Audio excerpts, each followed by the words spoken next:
uma das coisas boas, né, da virada do ano é aquele balanço que a gente faz da vida, né? Poder sentir uma sensação boa, né, de estar terminando o ano, você fala, bom, legal, né? Ruim ou bom, a gente cumpriu aquilo que se propôs esse ano, né? Eu não vou falar muito sobre isso, porque, na verdade, eu quero mostrar uma história que me chegou através dessa carta aqui. Chegou através, na verdade, da carta e de uma cesta que chegou na minha casa. Ele achou um jeito de chegar lá. E aí eu comecei a ler essa carta, lá em casa, lá em São Paulo. E aí é uma carta que eu diria, é uma carta, escreve direito, gostoso de ler, 6, 7 páginas, né? E aí eu fiquei muito curiosa, né, de conhecer essa pessoa. Chama Olivardo Sacchi. Que é? Ele me conta aqui, eu vou resumir, que em 2007 ele estava enfrentando dificuldades e encontrou um caminho vendo o nosso programa aqui.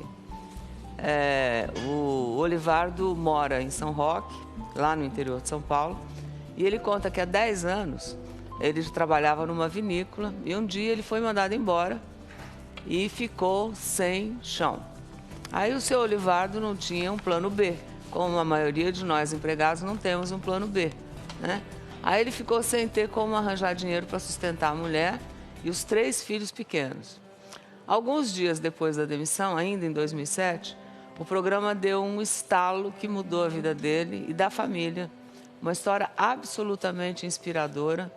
Aí eu fui lá. Nós fomos lá para conhecer o seu Olivardo. Acho que vale a pena. Rodou.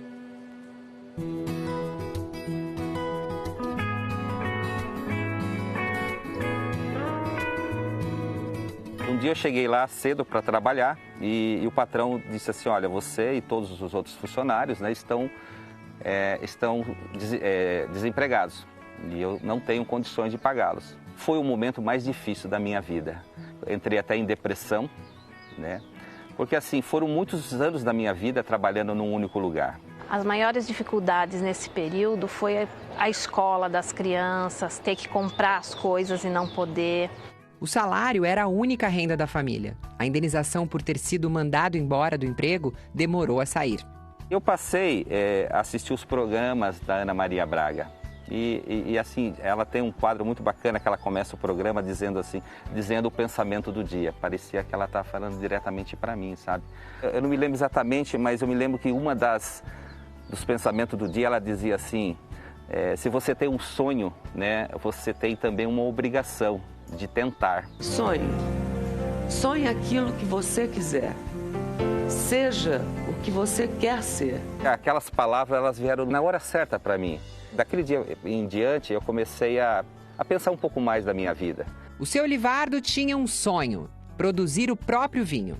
Eu comecei a pensar, pô, peraí, eu tenho uma casa onde nós moramos, onde eu e toda a minha família mora. Eu tenho um carro. Podia até ter o carro, que se eu não tenho um emprego. E eu resolvi desfazer dessas únicas 2 coisas que eu possuía. Então eu coloquei à venda e não foi fácil para convencer a minha esposa, porque, poxa vida, né? Eu vou desfazer do meu porto seguro, mas eu precisava fazer aquilo. E eu fiz.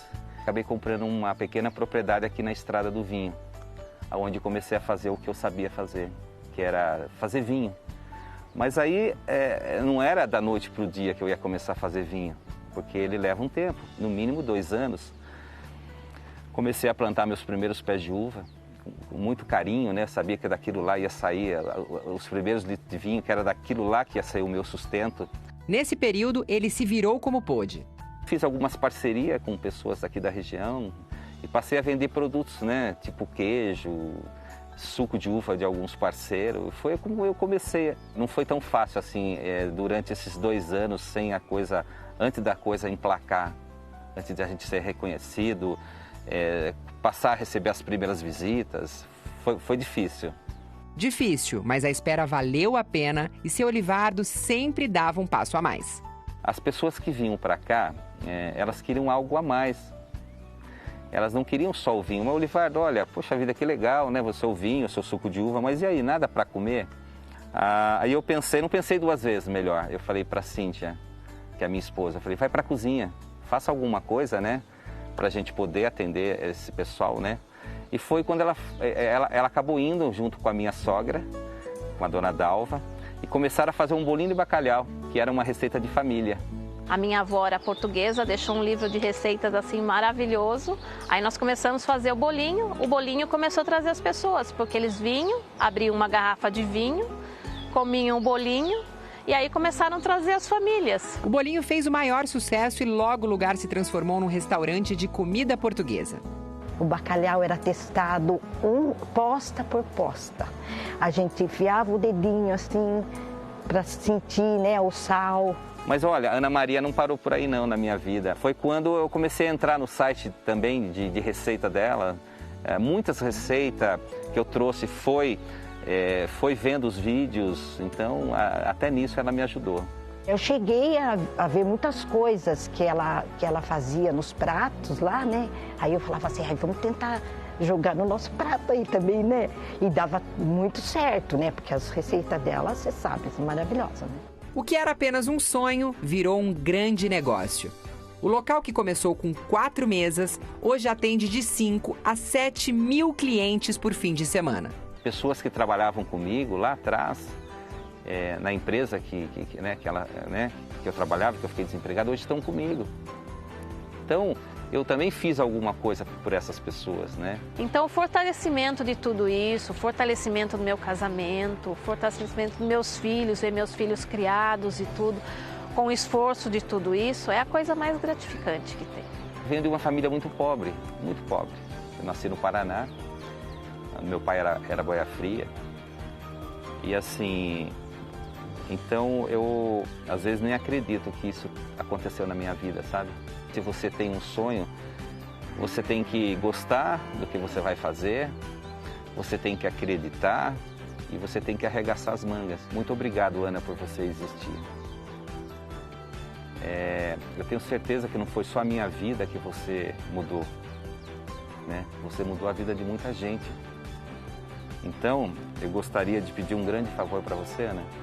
Não deixe a sua luz se apagar, porque a sua luz, ela ilumina todo o Brasil. Muito obrigado.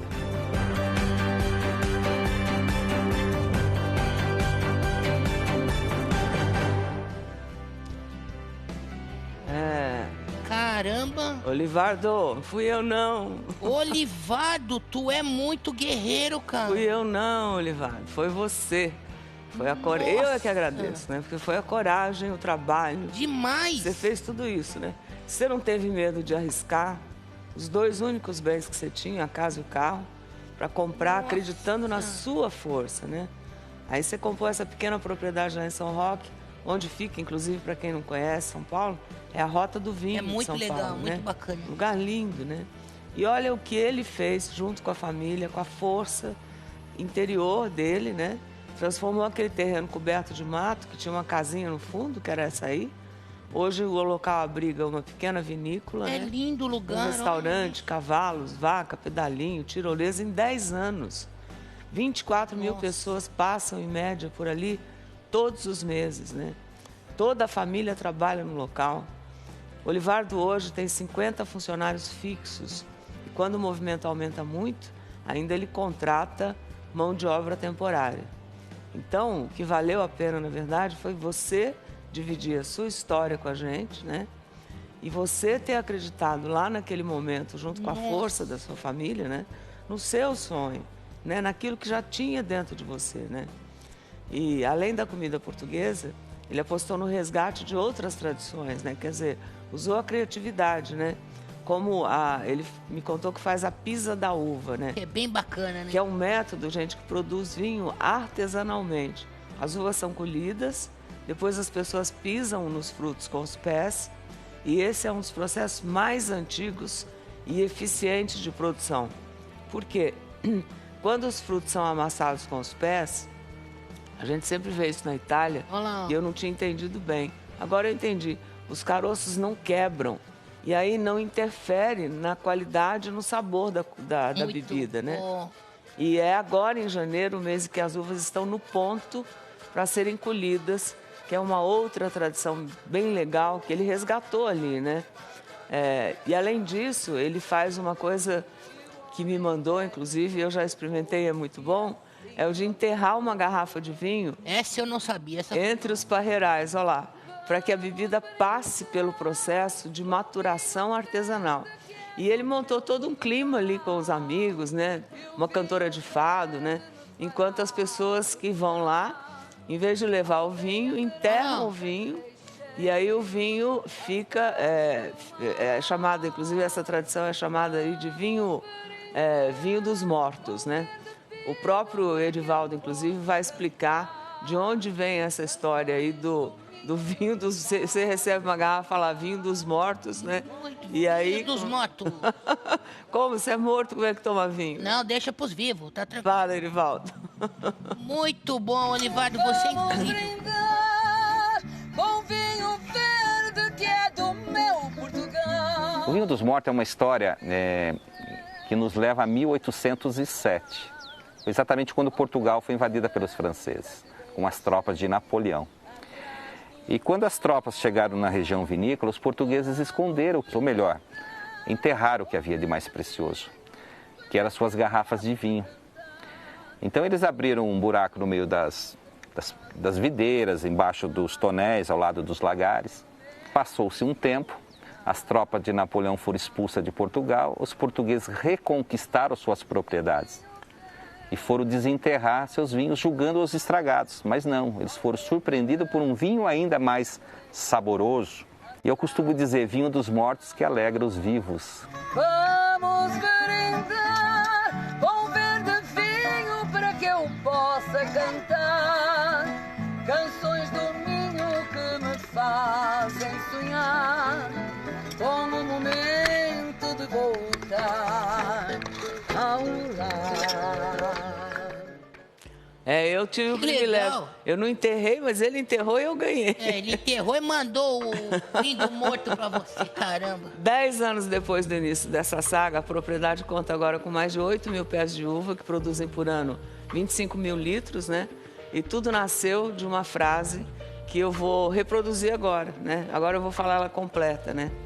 Sonhe com o que você quiser, vá para onde você queira ir, seja o que você quer ser, porque você possui apenas uma vida e nela só uma chance de fazer aquilo que você quer. Tenha felicidade bastante para fazê-la doce, dificuldades para enfrentá-la forte e tristeza para fazê-la humana e esperança suficiente para fazê-la feliz. Você tem tudo isso de sobra, não é? Não é uma boa ideia agora para 2018? Fala sério, hein? Esse texto é atribuído a Clarice Lispector e eu devo a ela essa empurrada aí na ideia, né? Na ideia de um homem que acredita muito mais em si mesmo. Um homem e uma família inteira, né? Que acredita no trabalho, que o trabalho leva em algum lugar, né? Esse cara fez em tão pouco tempo, é trabalho mesmo. Pois é. Incrível. Aí, quem me deu presente foi você. Ô, Olivaldo, você é demais. Definitivamente.